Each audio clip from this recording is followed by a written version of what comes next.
Sun travels வடமாகாணத்தில் சட்டப்பூர்வமான அனுமதியுடன் இயங்குகின்ற visa consultant and ticket agent. உங்கள் பெறுமதியான கடவுச்சீட்டுகள் ஆவணங்களுக்கு பாதுகாப்பான அனுமதி பெற்ற நிறுவனம் சன் டிராவல்ஸ்.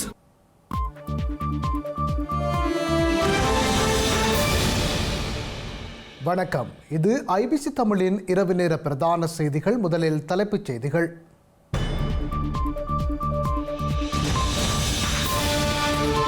ஜனாதிபதியை சந்திக்க உள்ள தமிழரசு கட்சி அடுத்த வாரம் முக்கிய பேச்சு என்கிறார் சாணக்கியன்.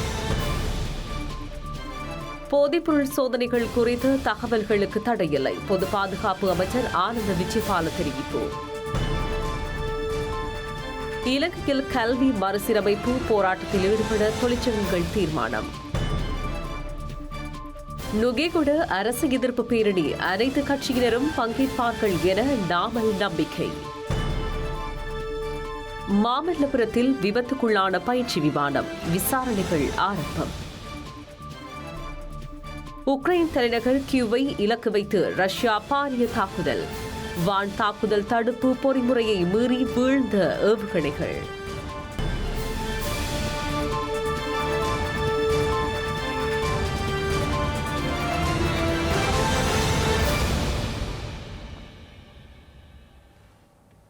தொடர்வன விரிவான செய்திகள். ஸ்ரீலங்கா ஜனாதிபதி அனுரகுமார திசாநாயக்கவுக்கும் தமிழரசு கட்சிக்கும் இடையில் எதிர்வரும் வாரம் சந்திப்பு ஒன்று இடம்பெற உள்ளதன் காரணமாக 2026 ஆண்டுக்கான வரவு செலவு திட்டத்தின் 2ஆம் வாசிப்பு மீதான வாக்கெடுப்பில் இருந்து விலகுவதாக நாடாளுமன்ற உறுப்பினர் ரா சாணக்கியன் தெரிவித்தார். தமிழரசு இன்று வாக்கெடுப்பில் இருந்து விலகியிருப்பது அரசுடன் செயல்பட தொடர்ந்தும் தயாராக உள்ளோம் என்பதை காட்டும் ஒரு முக்கியமான செய்தி எனவும் அவர் இன்று நாடாளுமன்றில் கூறினார். வரவு செலவு திட்ட 2ஆம் வாசிப்பு மீதான வாக்கெடுப்பிலிருந்து விலகுவது ஒரு நல்லெண்ண அடிப்படையிலான முடிவு என சாணக்கியன் கூறினார். தமிழரசு கட்சி ஜனாதிபதியின் மீது வைத்துள்ள நம்பிக்கையின் காரணமாகத்தான் இந்த தீர்மானம் எடுக்கப்பட்டுள்ளது என தெரிவித்தார்.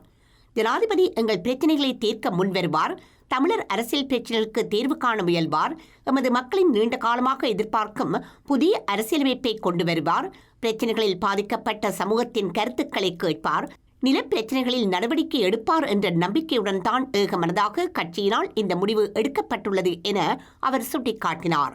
அடுத்த ஒரு ஆண்டிற்குள் எந்த முன்னேற்றமும் இல்லையெனில் அடுத்த ஆண்டு எதிர்ப்பு தெரிவிக்க தயாராக உள்ளதாக கூறினார். தேசிய மக்கள் சக்தியின் புதியதலாவ பிரதேச சபையின் வரவு செலவு திட்டம் தோல்வியடைந்துள்ளது. பதியதலாவ பிரதேச சபையின் தவிசாளர் அனுர ராஜபக்சவினால் வரவு செலவு திட்டம் சமர்ப்பிக்கப்பட்ட நிலையில் வாக்கெடுப்பு நடத்தப்பட்டது. அதில் வரவு செலவு திட்டத்திற்கு ஆதரவாக 8 வாக்குகளும் எதிராக 12 வாக்குகளும் கிடைத்தன. இதனால் 4 மேலதிக வாக்குகளினால் பதியதலாவ பிரதேச சபையின் வரவு செலவு திட்டம் தோல்வியடைந்துள்ளது. இதேவேளை தனமல்வில பிரதேச சபையின் வரவு செலவு திட்டம் நிறைவேற்றப்பட்டுள்ளது. ஆதரவாக 17 வாக்குகளும் எதிராக 17 வாக்குகளும் கிடைத்தன. வாக்குகள் சமனானதன் காரணமாக தவிசாளரின் வாக்கையும் பெற வேண்டியிருந்தது. அதன்படி தவிசாளரின் வாக்கு கிடைத்த பின்னர் தேசிய மக்கள் சக்தியால் முன்வைக்கப்பட்ட தனமல்வில பிரதேச சபையின் வரவு செலவு திட்டம் வெற்றி பெற்றுள்ளது. போதைப்பொருள் கடத்தல் தொடர்பாக தேசிய மக்கள் சக்தியின் நகரசபை உறுப்பினரின் கணவர் கைது செய்யப்பட்டதை தொடர்ந்து போதைப்பொருள் சோதனைகள் குறித்த தகவல்களை ஊடகங்களுக்கு வெளியிடுவதை தடை செய்து சுற்றறிக்கை வெளியிடப்பட்டதாக எழுந்த குற்றச்சாட்டுகளை ஸ்ரீலங்கா பொது பாதுகாப்பு அமைச்சர் ஆனந்த விஜயபால மறுத்துள்ளார். வெலிகம பிரதேச சபை தலைவரின் கொலையுடன் தொடர்புடைய சந்தேக நபரை கைது செய்வது தொடர்பான வீடியோ காட்சி சமூக ஊடகங்களில் அதிகம் பரவிய நிலையில் காவல்துறையினர் இந்த சுற்றறிக்கையை வெளியிட்டதாக அமைச்சர் நாடாளுமன்றத்தில் தெரிவித்தார். சுற்றறிக்கையின்படி விசாரணைகளுக்கு இடையூறாக இருக்கும் தகவல்கள் வெளியிடப்படாது என்றும் சில தரப்பினர் கூறுவது போல் போதைப்பொருள் தொடர்பான சோதனைகள் குறித்த தகவல்களை வெளியிடுவதற்கு முழுமையான தடை இல்லை என்றும் அவர் கூறினார். நுகேகொடையில் நடைபெறவுள்ள அரசாங்க எதிர்ப்பு பேரணி மக்களுக்கு அளித்த வாக்குறுதிகளை அரசாங்கத்துக்கு நினைவூட்டுவதை நோக்கமாக கொண்டுள்ளதாக ஸ்ரீலங்கா பொதுஜன பெரமுன நாடாளுமன்ற உறுப்பினர் நாமல் ராஜபக்ச தெரிவித்தார். நுகேகொடையில் எதிர்வரும் 21ஆம் தேதி இடம்பெறவுள்ள பேரணியில் ஸ்ரீலங்கா சுதந்திர கட்சி, ஐக்கிய தேசிய கட்சி, பிவித்ருக்கில உரிமைய உள்ளிட்ட பல கட்சிகள் இணைய ஒப்புக்கொண்டுள்ளதாகவும் நாமல் ராஜபக்ச குறிப்பிட்டுள்ளார். இந்நிலையில் ஏனைய கட்சிகளின் பங்கேற்பு குறித்து அந்தந்த கட்சிகளின் உள் பேச்சுவார்த்தைகள் முடிவடைந்த பின்னர் முடிவு செய்யப்படும் என்றும் நாமல் ராஜபக்ச மேலும் தெரிவித்துள்ளார். இது தொடர்பான கலந்துரையாடல்கள் ஸ்ரீலங்கா சுதந்திர கட்சி மற்றும் ஐக்கிய தேசிய கட்சியுடன் அண்மையில் இடம்பெற்றுள்ளதாக அவர் கூறினார். பல எதிர்க்கட்சிகள் ஏற்கனவே இந்த கலந்துரையாடலில் இணைந்துள்ளதாகவும் மேலும் பல கட்சிகள் பேரணியில் சேர இணக்கம் வெளியிட்டுள்ளதாகவும் தெரிவித்தார். மற்ற கட்சிகளின் பங்கேற்பு அவர்களின் உள்ளக கலந்துரையாடல் முடிந்த பின்னர் அறிவிக்கப்படும் என கூறிய நாமல் ராஜபக்ச மக்களுக்கு அளித்த வாக்குறுதிகளை நிறைவேற்ற வலியுறுத்தும் நோக்கில் நடைபெறும் இந்த பேரணியில் அரசாங்க கொள்கைகளால் பாதிக்கப்பட்ட பலர் இணைவார்கள் என்றும் குறிப்பிட்டுள்ளார். இலங்கையில் பயங்கரவாத தடுப்புச் சட்டத்தை நீக்குவதற்கான பரிந்துரைகள் அடங்கிய குழு அறிக்கையை பொதுமக்களுக்கு வெளியிடுமாறு சர்வஜன நீதியமைப்பு கோரிக்கை விடுத்துள்ளது. பயங்கரவாத தடுப்புச் சட்டத்தை நீக்குவதற்கான சட்டமூலத்தை வரைவதற்காக நியமிக்கப்பட்ட குழு அதன் அறிக்கையையும் வரைவு சட்டமூலத்தையும் நீதி அமைச்சரிடம் கையளித்துள்ளது. 1979 ஆண்டின் 48ஆம் இலக்க பயங்கரவாத தடுப்புச் சட்டம் நீண்ட காலமாக சட்ட புத்தகங்களில் இருந்து நீக்கப்பட வேண்டிய ஒரு கொடூரமான சட்டமாக உலகளவில் கருதப்படுகின்றது. இதனால் சர்வஜன நீதி அமைப்பு பயங்கரவாத தடுப்புச் சட்டத்தை முழுமையாக ரத்து செய்ய வேண்டும் என்று தொடர்ந்து குரல் எழுப்பி வருகின்றது. தேசிய மக்கள் சக்தியின் தேர்தல் அறிக்கையும் அதை முழுமையாக நீக்குவதாக உறுதியளிக்கின்றது. எனவே புதிய வரைவு சட்டம் மூலம் இந்த வாக்குறுதியை முழுமையாக பிரதிபலிக்கும் என்று தாம் நம்புவதனால் அரசாங்கத்தையும் குறிப்பாக நீதி அமைச்சரையும் மேற்கூறிய அறிக்கையையும் வரைவு சட்ட மூலத்தையும் பகிரங்கப்படுத்துமாறு கோரிக்கை விடுத்துள்ளது. ஜாழ்ப்பாணம் வடமராட்சி மண்டானுப்பு வீதி பகுதியில் விடுதலை சிறுத்தைகள் கட்சி தலைவர் தொல் திருமாவளவன் பனை விதைகளை நாட்டி வைத்துள்ளார்.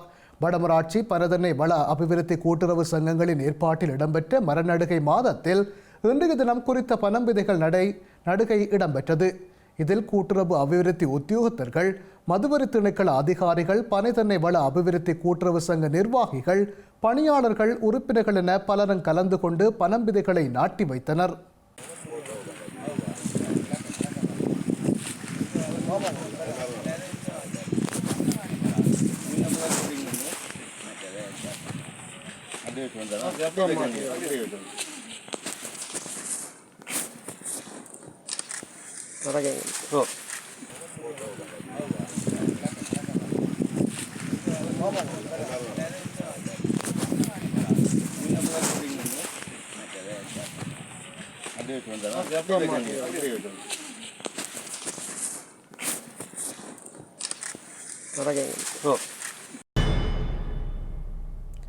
இலங்கையில் பாடசாலை நேரத்தை 2 மணி வரை நீடிப்பது உள்ளிட்ட அரசாங்கத்தின் முன்மொழியப்பட்ட கல்வி சீர்திருத்தங்களுக்கு கல்வி வல்லுநர்கள் எதிர்ப்பை வெளியிட்டுள்ளனர். இந்த கோரிக்கைகளை முன்னிறுத்தி எதிர்வரும் 12ஆம் திகதி நாடு முழுவதும் வேலைநிறுத்த போராட்டத்தை முன்னெடுக்க தீர்மானித்துள்ளதாக அந்த சங்கம் கூறியுள்ளது. பாடசாலை நேர நீடிப்பு மற்றும் பிற கல்வி சீர்திருத்தங்களை மறுபரிசீலனை செய்ய வேண்டும் என்றும், தொழிற்சங்கங்களின் கோரிக்கைகளை அரசாங்கம் புறக்கணிப்பது கல்வித்துறையில் கடுமையான இடையூறுகளுக்கு வழிவகுக்கும் என்றும் கல்வி வல்லுநர்கள் எச்சரித்துள்ளனர்.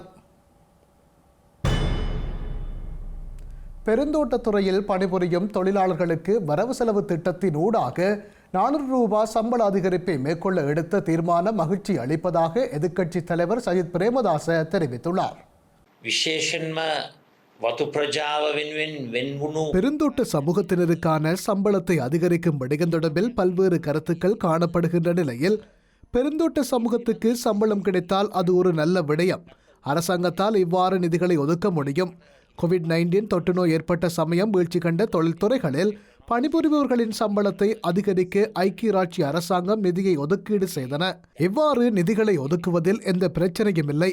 நிதி ஒதுக்கீடுகளை மேற்கொள்வதால் மாத்திரமல்லாது பெருந்தோட்டத்துறையில் குறைந்த அளவில் பயன்படுத்தப்படும், முற்றிலுமே பயன்படுத்தப்படாத காணிகளில் பயிரிடுவதற்கான உரிமையை வழங்கி அவர்களை சிறு தேயிலை தோட்ட உரிமையாளர்களாக மாற்றுவதற்கான தேசிய வேலை திட்டத்தை முன்னெடுக்க வேண்டும். இவ்வாறு மேற்கொள்வதன் மூலம் பெருந்தோட்ட சமூகத்தை வலுப்படுத்த முடியும். இந்தியா தமிழ்நாடு மாமல்லபுரம் அருகே பயிற்சி விமானம் கீழே விழுந்து நொறுங்கியதில் அப்பகுதியில் பரபரப்பு ஏற்பட்டுள்ளது. செங்கல்பட்டு மாவட்டம் மாமல்லபுரம் அருகே உப்பள பகுதியில் சிறிய ரக பயிற்சி விமானம் கீழே விழுந்து நொறுங்கியுள்ளது. பயிற்சியில் ஈடுபட்டு இருந்த விமானம் தொழிற்சாலைக்கு மேலே பறந்து கொண்டிருந்த போது விபத்துக்குள்ளானது. தாம்பரம் விமானப்படை தளத்துக்கு சொந்தமானதாக கருதப்படும் இந்த விமானத்தில் இருந்த 3 பேர் வான்குடை மூலம் குதித்து உயிர் தப்பியதாக தெரிய வந்துள்ளது. இந்த சம்பவம் குறித்த விசாரணை நடந்து வருகின்றது. உக்ரைன் தலைநகர் கியவ் இன்று அதிகாலை ரஷ்யாவின் பாரிய தாக்குதலுக்கு உள்ளாகியுள்ளது. கியேலில் வான் தாக்குதல் தடுப்பு பொறிமுறை செயலில் இருந்தாலும் ஆங்காங்கே ரோன்கள் மற்றும் ஏவுகணைகள் விழுந்து வெடித்துள்ளன. நகர மையத்தில் கடும் வெடிப்புகள் நடந்துள்ளது. கடும் குளிர்காலம் நெருங்கி வருவதனால் வெப்பநிலை குறைந்து வரும் பின்னணியில் ரஷ்யா பல வாரங்களாக உக்ரைனின் எரிசக்தி உட்கட்டமைப்பு மற்றும் தொடர்ந்து வலையமைப்பு மீதான குண்டுவீச்சை தீவிரப்படுத்தி வருகின்றது. பிரித்தானியாவில் அகதி தஞ்சம் வழங்கப்படுபவர்களுக்கு அவற்றை தற்காலிகமாக வழங்க முடிவு எடுக்கப்பட்டுள்ளது. அந்த வகையில் இனிமேல் அகதிகளுக்கு நிரந்தர வதிவிட உரிமை மற்றும் குடியுரிமை வழங்கப்படுவதற்கு கடும் கட்டுப்பாடுகள் வரும் வகையிலான புதிய முறை எதிர்வரும் திங்கள் உள்துறை அமைச்சர் சபானா மர்மூத்தினால் நாடாளுமன்றத்தில் அறிவிக்கப்படலாம் என தெரிய வருகின்றது. பிரித்தானியாவில் அதன் குடியேற்ற பிரச்சினை கட்டுப்பாட்டை மீறி சென்றுவிட்டதை நாடாளுமன்றத்தில் அடுத்த வாரம் ஒப்புக்கொள்ளவுள்ள உள்துறை அமைச்சர் ஷபானா மஹ்மூத் புதிய அதிரடி திட்டங்களையும் அறிவிக்கவுள்ளார். இனிமேல் அகதி தஞ்சம் அங்கீகரிக்கப்பட்ட ஒருவருக்கும் அவரது சொந்த நாடு பாதுகாப்பானது என கருதப்படும் போது அவர்கள் திருப்பி அனுப்பப்படும் நிலை எழுந்துள்ளது. அகதி தஞ்சங்களை இனிமேல் தற்காலிகமாகவே வழங்க முடிவு எடுக்கப்படவுள்ளது. இதனால் இனிமேல் அகதிகள் நிரந்தர வதிவிட உரிமை மற்றும் குடியுரிமை ஆகிய நிலைகளை எட்டுவதற்கு கடும் கட்டுப்பாடுகள் வரவுள்ளன.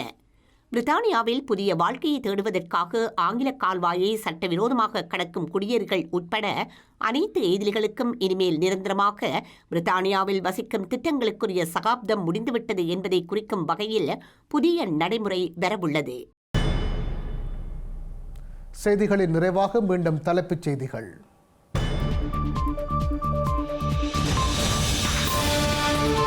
ஜனாதிபதியை சந்திக்கவுள்ள தமிழரசு கட்சி அடுத்த வாரம் முக்கிய பேச்சு என்கிறார் சாணக்கியன். போதைப்பொருள் சோதனைகள் குறித்து தகவல்களுக்கு தடையில்லை, பொது பாதுகாப்பு அமைச்சர் ஆனந்த விஜயபால தெரிவிப்பு. இலங்கையில் கல்வி மறுசீரமைப்பு போராட்டத்தில் ஈடுபட தொழிற்சங்கங்கள் தீர்மானம்.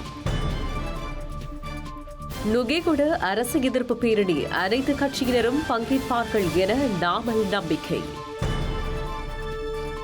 மாமல்லபுரத்தில் விபத்துக்குள்ளான பயிற்சி விமானம் விசாரணைகள் ஆரம்பம். உக்ரைன் தலைநகர் கியூவை இலக்கு வைத்து ரஷ்யா பாரிய தாக்குதல். வான் தாக்குதல் தடுப்பு பொறிமுறையை மீறி வீழ்ந்த ஏவுகணைகள்.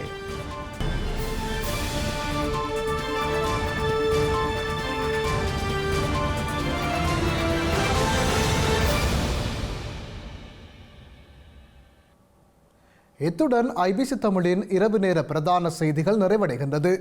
உடனுக்குடன் செய்திகளை அறிந்து கொள்ள ibctamil.com என்ற எமது இணையதளத்தை பார்வையிடுங்கள். வணக்கம்.